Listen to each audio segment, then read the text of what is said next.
BPSC maker के इस नए एपिसोड में आप सभी का स्वागत है।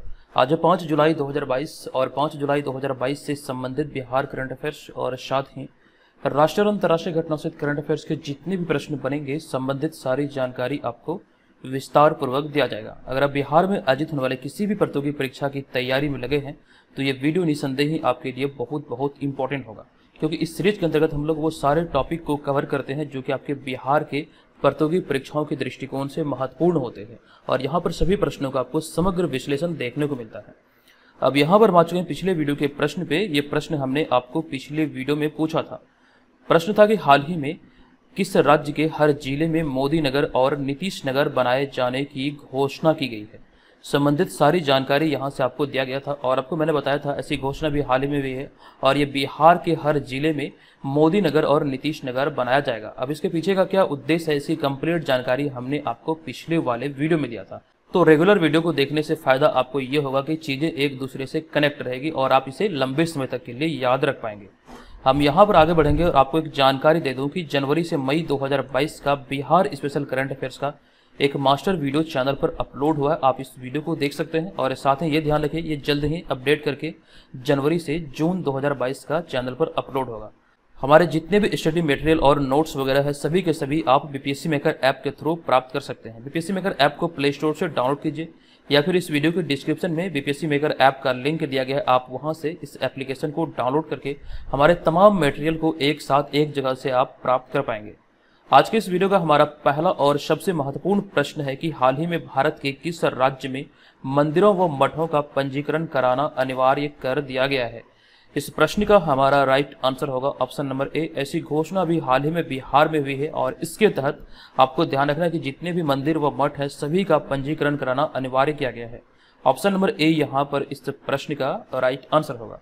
विस्तृत जानकारी आपको दे दूं कि हाल ही में बिहार सरकार ने राज्य के सभी यानी कि 3800 जिलों के मंदिरों व मठों का पंजीकरण कराना अनिवार्य कर दिया है और इसके लिए जो रजिस्ट्रेशन प्रक्रिया यानी कि पंजीकरण जो प्रक्रिया है इसकी अंतिम तिथि 15 जुलाई 2022 से निर्धारित की गई है। इस तिथि से पहले जितने भी मंदिर हैं बिहार के 3800 जिलों में सभी का रजिस्ट्रेशन कराना या फिर कह सकते हैं पंजीकरण कराना अनिवार्य कर दिया गया है और बिहार देश का पहला राज्य है जहाँ सरकार ने इस तरह की योजना तैयार की है।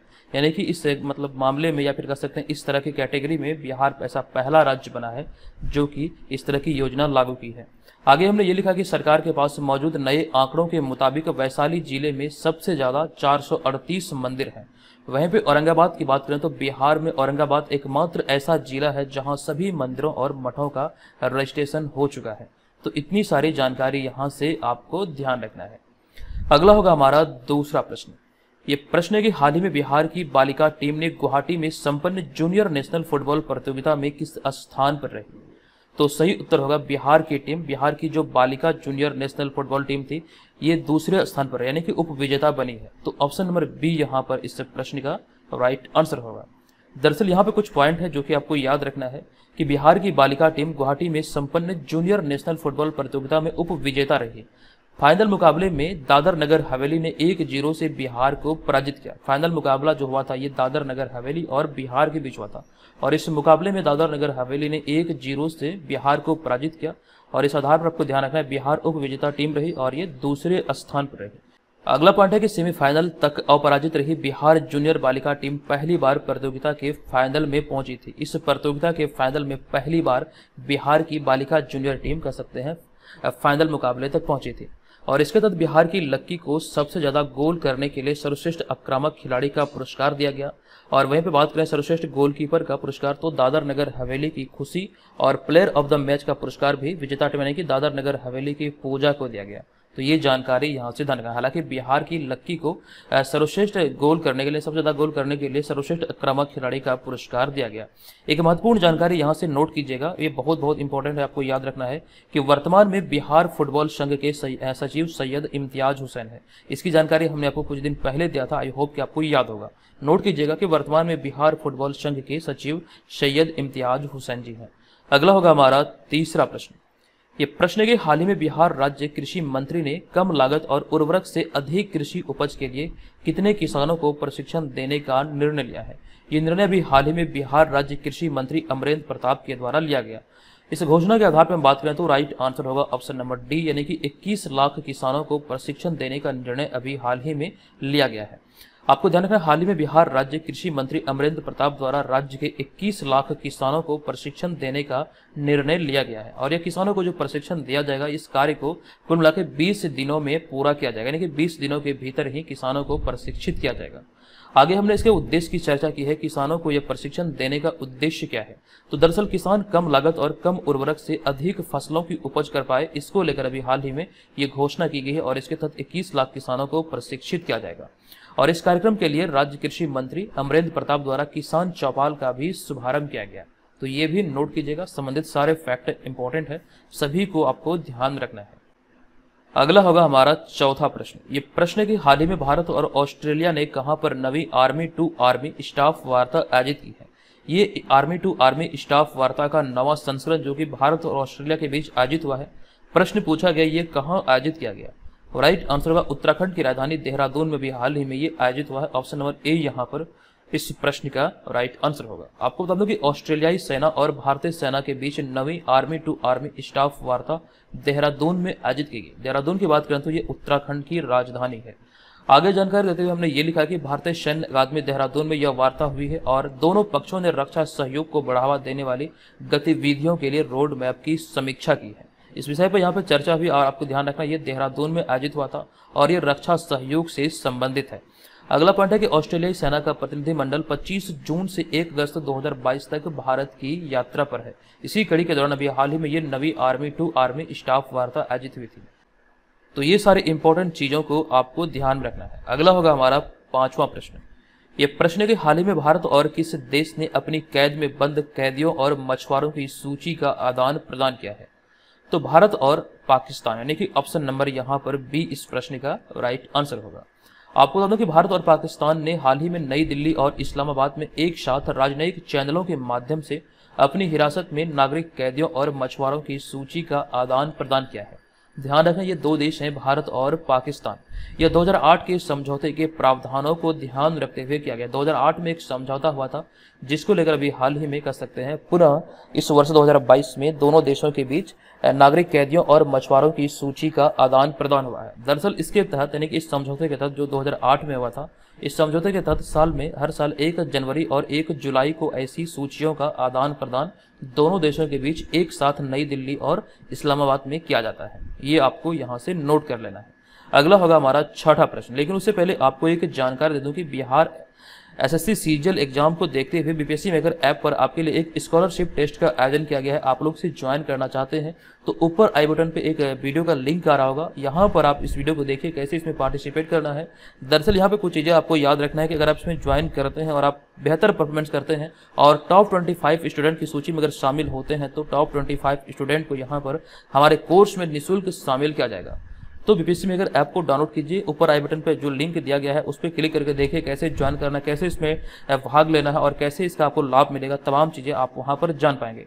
और इसके लिए अभी हाल ही में कि बिहार एसएससी सीजीएल 3 एग्जाम के लिए हमने एक सिलेबस का भी वीडियो चैनल पर अपलोड किया था, जिसमें हमने इसके सिलेबस से संबंधित सारी जानकारी दिया था, सिलेक्शन प्रोसेस, एग्जाम पैटर्न और इसकी सिलेबस क्या है और टेस्ट सीरीज आपको कहाँ से ज्वाइन करना, तमाम चीज़ों की जानकारी हमने आपको विस्तार से दिया था। अगर आप इस एग्जाम की तैयारी में लगे हैं तो इस वीडियो को आप लोग जरूर देख लीजिए। अगला होगा यहाँ पे हमारा छठा प्रश्न। ये प्रश्न के हाल ही में फैन कोड के नए ब्रांड एम्बेसडर कौन बने हैं। तो राइट आंसर होगा ऑप्शन नंबर डी, यानी कि रवि शास्त्री अभी हाल ही में फैन कोड के नए ब्रांड एम्बेसडर बनाए गए हैं। आपको जानकारी दे दूं कि हाल ही में टीम इंडिया के, यानी कि टीम इंडिया क्रिकेट टीम के पूर्व कोच और क्रिकेटर रवि शास्त्री को लाइव कंटेंट, स्पोर्ट्स स्टैटिक्स और e commerce market place FanCode का नया ब्रांड एम्बेसडर नियुक्त किया गया है। फैनकोड की बात करें तो फैनकोड के तहत, यानी फैनकोड एक ऐसी कंपनी है जिसके तहत क्रिकेट की लाइव स्ट्रीमिंग की जाती है। इसी के लिए अभी हाल ही में कह सकते हैं जो भारतीय क्रिकेट टीम के पूर्व कोच थे रवि शास्त्री ने अभी हाल ही में ब्रांड एम्बेसडर बनाया गया है। और इसके तहत हमने आगे लिखा कि इसके अतिरिक्त फिलिप्स इंडिया के ब्रांड एम्बेसडर विराट कोहली और इंडिगो पेंट के ब्रांड एम्बेसडर महेंद्र सिंह धोनी है। ये भी आप ध्यान रखेंगे, नोट करेंगे। अगला जानकारी हमने आपको ये दिया कि हाल ही में घड़ी कंपनी टाइटन रागा की ब्रांड एम्बेसडर आलिया भट्ट को बनाया गया। हाल ही का ये करंट अफेयर्स है, नोट कीजिएगा। घड़ी कंपनी टाइटन रागा की ब्रांड एम्बेसडर अभी हाल ही में बॉलीवुड अभिनेत्री आलिया भट्ट को नियुक्त किया गया है। अगला होगा सातवां प्रश्न। ये प्रश्न के हाल ही में किनके द्वारा 3 दिवसीय ग्रैंड हैकथॉन का शुभारंभ किया गया। ये शुभारंभ अभी हाल ही में किया गया है पीयूष गोयल के द्वारा। ऑप्शन नंबर डी यहाँ पर इस प्रश्न का राइट आंसर होगा। आपको जानकारी दे दूं कि 1 जुलाई 2022 को केंद्रीय मंत्री पीयूष गोयल द्वारा नाबार्ड के सहयोग से open network for digital commerce यानी कि ONDC द्वारा आयोजित 3 दिवसीय ग्रैंड हैकाथॉन का शुभारंभ किया गया। इस ग्रैंड हैकाथॉन की बात करें तो ग्रैंड हैकाथॉन को 2 श्रेणियों में विभाजित किया गया। एक तो था एग्री ग्रांड चैलेंज और एग्री इनोवेशन हैकाथॉन। तो 2 श्रेणियों में भी हाल ही में ये 3 दिवसीय ग्रैंड हैकाथॉन का शुभारंभ पीयूष गोयल के द्वारा किया गया है। यह कृषि क्षेत्र में ई कॉमर्स को अपनाने में सहायता के लिए नवाचारों का प्रदर्शन करेगा, जिस दृष्टिकोण को ध्यान रखते हुए अभी हाल ही में इसकी शुरुआत हुई है। अगला है 8वां प्रश्न। ये प्रश्न है कि हाल ही में इजराइल के 14वें प्रधानमंत्री बतौर कार्यवाहक प्रधानमंत्री कौन बने हैं या फिर कौन नियुक्त हुए हैं। तो राइट आंसर होगा ऑप्शन नंबर ए यानी कि यारफ लेपिड। ऑप्शन नंबर ए यहाँ पर इस प्रश्न का राइट आंसर होगा। आप यहाँ पर इन्हें इस इमेज में भी देख सकते हैं। आपको बता दें कि हाल ही में यारर लेपिड इजराइल के 14वें प्रधानमंत्री बने। हालांकि उनका कार्यकाल अगले 5 महीने के लिए होगा। बतौर कार्यवाहक प्रधानमंत्री इनकी नियुक्ति हुई और इस तरह से यहाँ पर आपको ध्यान रखना, ये इजराइल के 14वें प्रधानमंत्री बने हैं और उन्हें 1 नवंबर 2022 को 5 महीने के बाद होने वाले चुनाव के लिए कार्यवाहक प्रधानमंत्री के रूप में चुना गया। 1 नवंबर 2022 को प्रधानमंत्री चुनाव होगा, जहां तक कह सकते हैं इस तिथि तक इन्हें कह सकते हैं बतौर कार्यवाहक प्रधानमंत्री नियुक्त किया गया है। एक कंडीशन यहाँ पर ध्यान रखिए, कंडीशन नहीं बल्कि कह सकते हैं एक पॉइंट याद रखिए कि इजराइल में पिछले 3 साल में 5वीं बार प्रधानमंत्री चुनाव होगा। ये ध्यान रखना आपको। अगला होगा हमारा 9वां प्रश्न। ये प्रश्न की भारतीय मूल के किस व्यक्ति को फाइनेंशियल एक्शन टास्क फोर्स यानी कि FATF के अध्यक्ष के रूप में नामित किया गया है। तो राइट आंसर है ऑप्शन नंबर सी यानी कि टी राजा कुमार को भी हाल ही में फाइनेंशियल एक्शन टास्क फोर्स अर्थात FATF का अध्यक्ष के रूप में नियुक्त किया गया है। आपको ध्यान रखना, हाल ही में भारतीय मूल के टी राजा कुमार ने दुनिया की आतंकवाद विरोधी वित्त पोषण agency financial action task force FATF के अध्यक्ष के रूप में पदभार संभाला है। यहाँ से आपको कुछ पॉइंट याद रखना है कि वह FATF के प्रमुख के रूप में डॉक्टर मार्कस प्लायर की जगह लेंगे और उनका कार्यकाल अगले 2 वर्ष का होगा। FATF की बात करें तो इसका मुख्यालय पेरिस, फ्रांस में है। अब यहाँ पर मैंने एक चीज ऐड करना भूल गया, FATF की स्थापना कब हुई थी। आप लोग कमेंट करके बताइए कि FATF की स्थापना कब हुई। देखते हैं कितने लोगों को पता है FATF की स्थापना के बारे में। अगला होगा हमारा 10वां प्रश्न।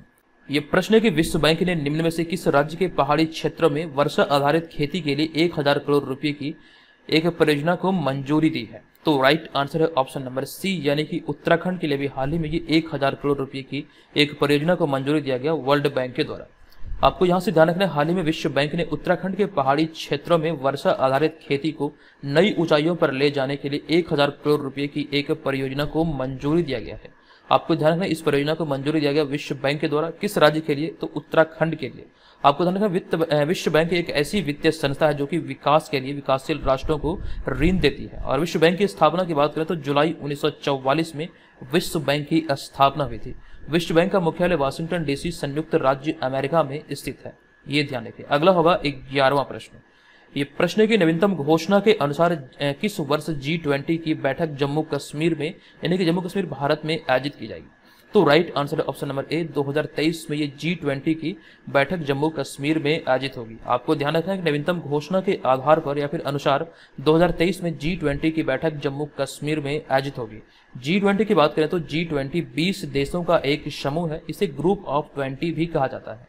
2014 में प्रधानमंत्री बनने के बाद नरेंद्र मोदी G20 शिखर सम्मेलन में भारत का प्रतिनिधित्व कर रहे हैं। तो ये आपको जानना है, 2014 के बाद से G20 शिखर सम्मेलन का जो भारत की तरफ से प्रतिनिधित्व हुआ है, ये प्रधानमंत्री नरेंद्र मोदी के द्वारा किया गया है, जो 2014 में प्रधानमंत्री बने थे, मई 2014 में, तब से लेकर अब तक। अगला होगा हमारा 12वां प्रश्न। ये प्रश्न के हाल ही में अमेरिकी सुप्रीम कोर्ट में पहली अश्वेत महिला न्यायाधीश कौन बनी है। हालांकि इसकी घोषणा पहले हुई थी। आपको ध्यान रखना, अभी हाल ही में ये कौन नियुक्त हुई या फिर कौन बन गई है। तो इस प्रश्न का हमारा राइट आंसर होगा केतनजी ब्राउन जैक्सन, अर्थात ऑप्शन नंबर बी यहाँ पर इस प्रश्न का राइट आंसर होगा। आपको ध्यान रखना, हाल ही में Ketanji brown Jackson United states supreme court में सेवा देने वाली पहली अश्वेत महिला जज बनी है। आप यहाँ पर इनको इस इमेज में भी देख सकते हैं, ये भी हाल ही में नियुक्त हुई, तो पुनः यहाँ पर प्रश्न को ऐड किया गया है। केतनजी ब्राउन जैक्सन की बात करें तो अमेरिकी सुप्रीम कोर्ट में 6ठी महिला न्यायाधीश भी हैं। ये यहाँ से ध्यान रखें, बहुत इंपॉर्टेंट है ये दोनों पॉइंट, आपके एग्जाम में पूछे जा सकते हैं। इस तरह के प्रश्न अक्सर पूछे गए हैं। तो केतनजी ब्राउन जैक्सन अमेरिकी सुप्रीम कोर्ट में नियुक्त होने वाली महिला जज की बात करें तो ये 6ठी महिला न्यायाधीश है। उन्होंने न्यायमूर्ति स्टीफन ब्रेयर की जगह ली है। तो ये सारी जानकारी यहाँ से ध्यान रखिए। अगर आप नोट नहीं कर सकते हैं, बीपीएससी मेकर ऐप पर ये तमाम सुविधाएं उपलब्ध है, एक साथ आप सारे पीडीएफ को वहां से प्राप्त कर पाएंगे। अब यहाँ पे बढ़ेंगे हम आज की इस वीडियो की प्रश्न पे। जो प्रश्न आपसे पूछा जाता है आप लोग से कमेंट बॉक्स में लिखिए और विस्तार पूर्वक से अवश्य लिखिए। तो आज की इस वीडियो का हमारा प्रश्न है कि नवीनतम रिपोर्ट के आधार पर सरकारी स्कूलों में पढ़ने वाले कक्षा 1 के बच्चों की संख्या के मामले में कौन सा राज्य शीर्ष स्थान पर है। ये संबंधित जानकारी हमने आपको दिया था पिछले वीडियो में। आप कमेंट करके बताइए कि इसका राइट आंसर क्या होगा। आप चाहे तो यहाँ पर संबंधित सारे फैक्ट को एकदम से विस्तार से लिख सकते हैं। लिखने से फायदा आपको ये होता है कि चीजें आपको लंबे समय तक के लिए याद रह जाती है। तो दोस्तों आज की इस वीडियो में इतना ही। अगर आपको वीडियो से हेल्प मिली हो तो प्लीज वीडियो को लाइक करें और चैनल को सब्सक्राइब करके हमें सपोर्ट जरूर करें। चलिए मिलेंगे नेक्स्ट वीडियो में, तब तक के लिए धन्यवाद। जय हिंद।